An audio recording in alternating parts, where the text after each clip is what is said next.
کریم صلی اللہ علیہ وسلم رات کے وقت میں اپنے گھر مبارک کے اندر قرآن پاک پڑھا کرتے تھے،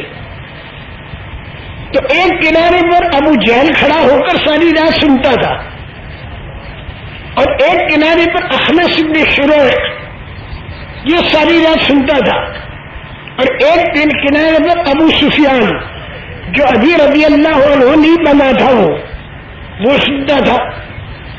ساری رات، اور دن بھر قرآن کے خلاف بولتے تھے، دن بھر قرآن کے خلاف، مت مانو ان کی بات، بیکار کی باتیں ہیں ان کی، اور رات بھر قرآن سنتے تھے۔ ایک مرتبہ تینوں کی ملاقات آپس میں ہو گئی کہیں،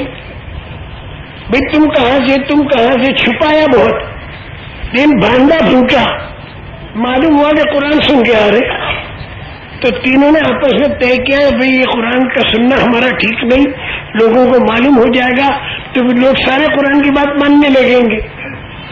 ہمیں قرآن کی بات ماننے نہیں دینی۔ تینوں نے معاہدہ کر دیا کہ اچھا اب نہیں سنیں گے۔ رات گئے تو پھر اندر ہی اندر بلبلہ اٹھا،